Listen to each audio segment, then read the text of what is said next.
I promised you a little Artemis update every single day of this mission. We'll certainly get to that. Apparently, they're in the moon's gravitational sphere of influence. That means they're whipping around the moon, so that's great stuff. We'll get into that, as well as an amazing Easter message from those astronauts.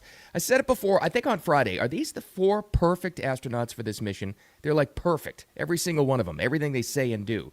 Still got to fix that toilet, though. But we're, of course, going to get into the incredible two-pilot mission, rescue mission that they enacted in Iran, because it was just amazing. And the whole world should know about this. It was incredible. And I'll wrap it up with this. This kind of ties into Easter and that Easter message from the Artemis astronauts. If you had on your bingo card CNN quoting a story from the New York Times about a spiritual revival among college kids, you're a hell of a lot better than I am. I did not see that coming, but it's the God's honest truth. They actually talked about it this weekend. We'll get to all that. Thanks for being with me. I appreciate you. Wicked Radio live stream on X and YouTube and Facebook, and then the replay, audio podcast, wherever you like to get those, shortly thereafter. Let's talk about the mission. Actually, the missions. Now, you knew late into the weekend, we were all following this. A couple of days ago, we had a downed F-15 plane in Iran, rescued the pilot. Apparently, the even more daring rescue mission was of the weapons officer that was on there. Fox News has all the details. This is a good wrap-up of exactly what they got done. The whole world should know about it. News can report that on Saturday morning, the CIA was able to locate and confirm this U.S. service member in a mountain ridge south of the city of Isfahan, and that is when the appropriate calls were made to relevant parties, including the Secretary of War, the Joint Chiefs Chairman, and the President himself, who ultimately ordered this operation. And within 12 hours, we can report there were U.S. Special Forces on the ground inside of Iran rescuing this U.S. service member. Fox. How did he get there? How did he do it? The U.S. service member. This is the weapons specialist, apparently, who's also a colonel. Ejected from the plane, had to run up a hill and hid in a mountain until sent out a beacon until forces could rescue him. Just relied on all of his memory and all of his skills and all of his training. They got it done, and they got it done. What's even more awesome, apparently it's coming out just this morning, that the CIA sent out a dummy piece of information to fool the Iranians, saying we had already rescued both of them when we hadn't. And yeah, you probably saw the overhead footage, too, of all the Iranian Guard, all the Islamist regime people that tried to go up and kill and embarrass and God knows what to do to our second airmen. They were eliminated during the whole thing.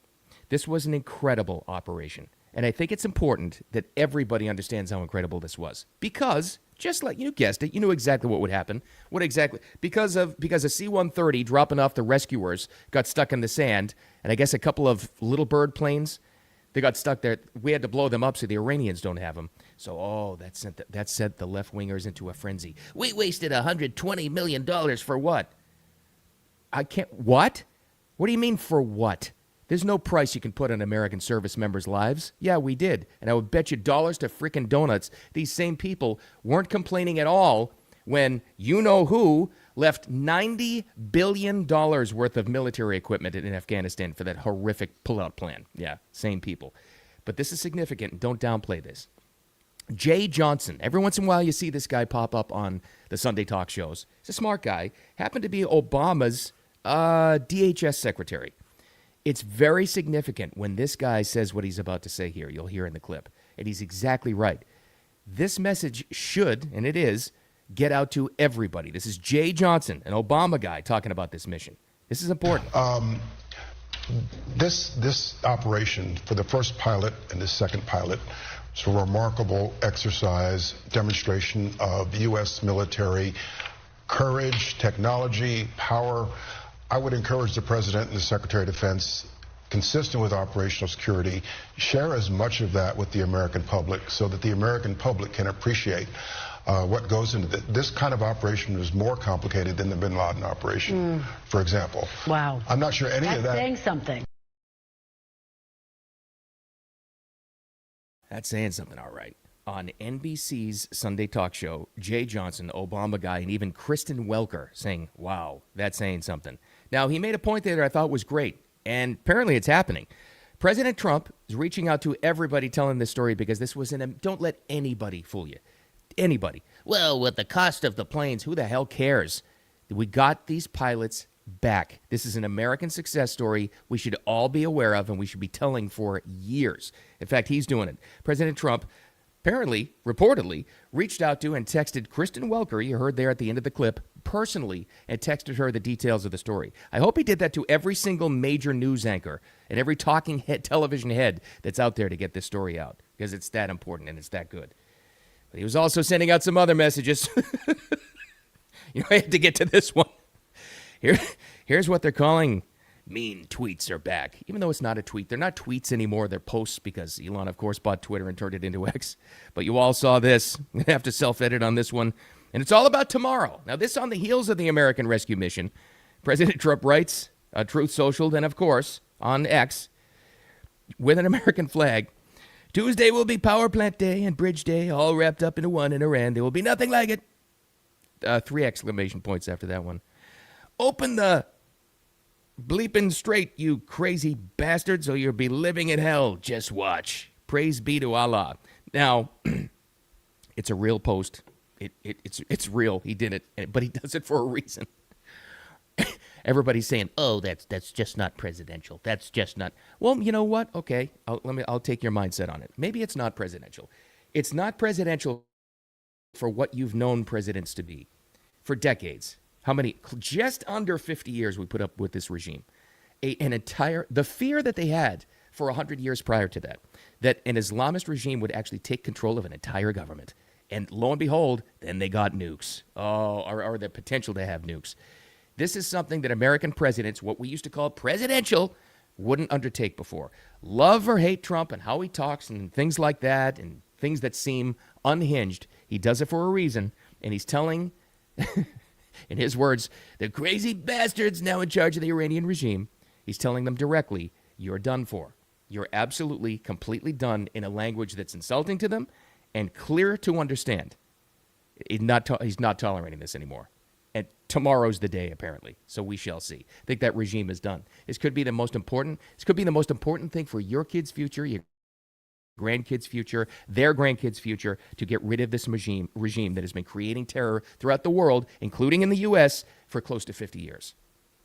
But if you're more upset about that kind of language in a social media post, maybe you ought to figure out the priorities. Maybe, just maybe. Because trust me on this one, we know about this guy. He does it for a reason, a very specific reason. All right. I hope you had a wonderful Easter. Maybe you're Jewish. Maybe you celebrated Passover and all that good stuff. Whatever your Holy Week was, I hope it was amazing. I hope you spent time with friends and family and loved ones and all that good stuff. There was an amazing Easter message from the Artemis crew. One specific guy, astronaut Glover in particular. And I'm telling you, this just goes right along with what we've been saying. Is this the perfect crew or what? Here's his message on Easter that they relayed to the world. Completely, prompted by a reporter's question through the satellite link, but completely unscripted. This is what he said. And I think the takeaway here is, this is how I took it anyway. We love these space missions and going to the moon and going to Mars and beyond after that because we're natural explorers.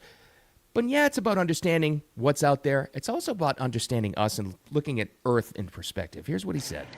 I'm glad you brought that up, though. I think these observances are important. And as we are so far from Earth and looking back at, the beauty of creation, I think for me, one of the really important personal perspectives that I have up here is I can really see Earth as one thing. And, when I read the Bible and I look at all of the amazing things that were done for us who were created, it's you have this amazing place, this spaceship. You guys are talking to us because we're in a spaceship really far from Earth, but you're on a spaceship called Earth that was created to give us a place to live in the universe, in the cosmos. I think maybe the distance we are from you makes you think what we're doing is special, but we're the same distance from you, and I'm trying to tell you, just trust me, you are special.